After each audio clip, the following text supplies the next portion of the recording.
Went to summer camp when I was younger, like many of you probably did. Summer camp actually is a lot like the zoo.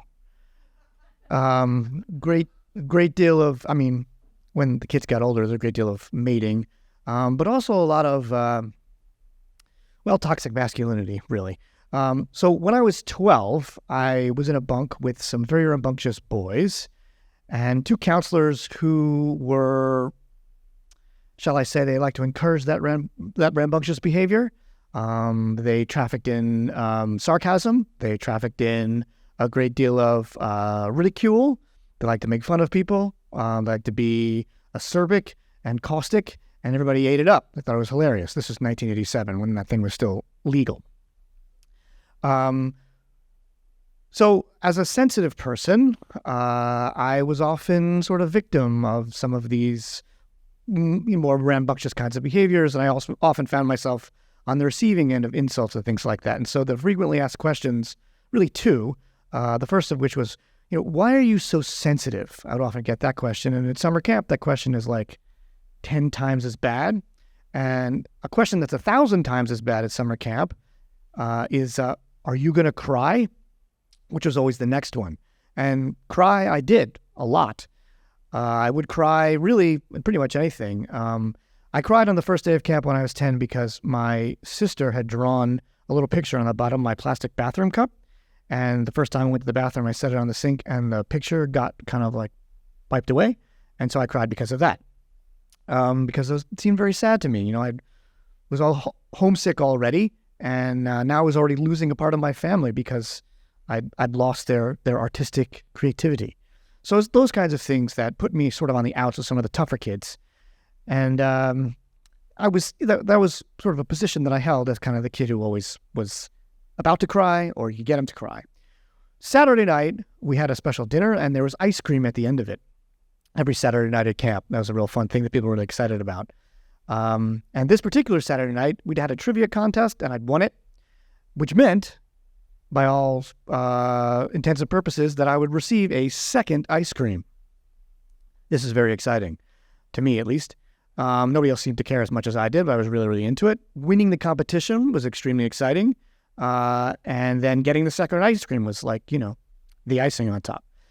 We sat at tables in the cafeteria, all of us, like 12 or 13 boys around the table, and there was a great deal of punching, a great deal of farting, a great deal of discussion of farting, a great deal of farting while punching.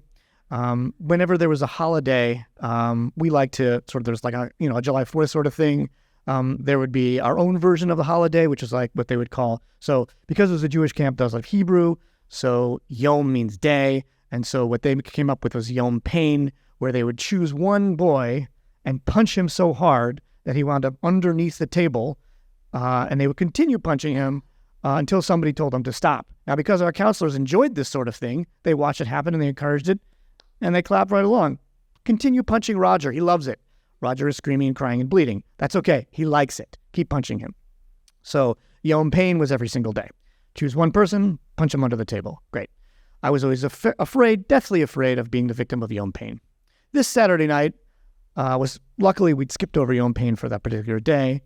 And it was getting to the end of the meal, and the ice cream was being doled out. Now, I don't know if you remember those little ice creams that come on a stick with the crumblies. They had strawberry shortcake.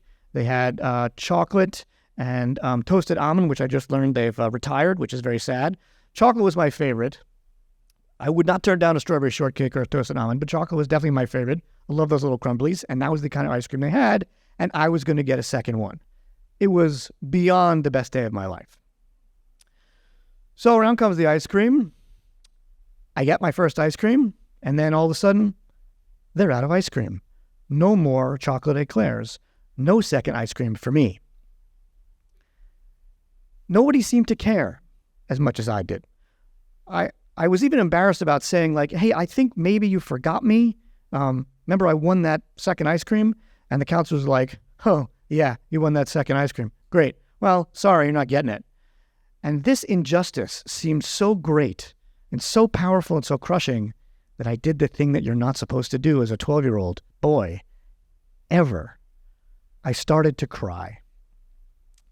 The response from the counselors was, shall I say, feeding time at the zoo. It was kind of like that. They're like, Sam is crying. He's crying about ice cream at summer camp, and he's 12. Can you all believe it? There are tears coming out of that boy's face.